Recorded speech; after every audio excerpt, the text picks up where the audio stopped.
What unfolded after the grand boxing night in Riyadh was not just a return home, but a moment of reflection for one of Japan's greatest champions. Naoya Inoue stepped back onto Japanese soil carrying victory, fatigue, frustration, and resolve all at once. The flight landed at Haneda, and with it came a familiar sense of calm. Being home brought a different kind of relief, something no championship belt could provide. Facing the media, Inoue appeared composed, yet honest. His words were measured, but his emotions were clear beneath the surface. The fight itself had ended in a decisive win. Judges left no room for debate. Still, the champion did not wear the smile of full satisfaction. He had defended his unified super bantamweight title successfully. That fact alone would be enough for many fighters. But Inoue has never been satisfied with enough. His opponent fought cautiously. Defense was prioritized. Openings were rare, and explosive moments were limited. A knockout never came. For a fighter known for finishing power, that absence lingered in his thoughts. He acknowledged the victory, yet he openly admitted that something felt off inside the ring. Mind and body, he said, failed to move as one. That disconnect troubled him more than any punch absorbed. The days leading up to the bout were not smooth. Unexpected objections arose from the opposing camp. Bandages were questioned. Hands were wrapped. Time passed. Focus slipped. These moments, though small on paper, disrupted his mental rhythm. He admitted that controlling emotions in such situations remains a challenge. Even champions are human. Noise echoed from nearby locker rooms. Voices were raised. Tension filled the air. The irritation crept in quietly, then settled deep. He recognized it only afterward. That frustration followed him into the ring. His opponent's behavior did little to improve matters. Gestures after the fight felt disrespectful.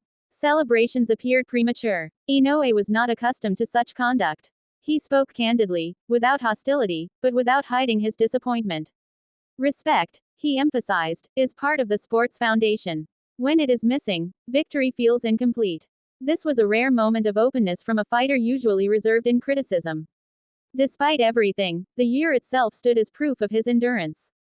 4 fights in a single year. Travel across borders. Different styles. Different pressures. The toll was undeniable. Fatigue lingered in his voice. Yet there was no talk of slowing down. Attention now shifts forward. Another name looms on the horizon. Junto Nakatani. A fellow elite fighter. A rising force. Their paths are expected to cross on one of Japan's biggest stages. Tokyo Dome. A venue heavy with history. A stage demanding greatness. Inoue has watched Nakatani closely. He knows the challenges. He understands the skill set. The recent match involving Nakatani unfolded much as Inoue predicted. Experience speaks quietly, but clearly. Speculation briefly arose about moving up in weight.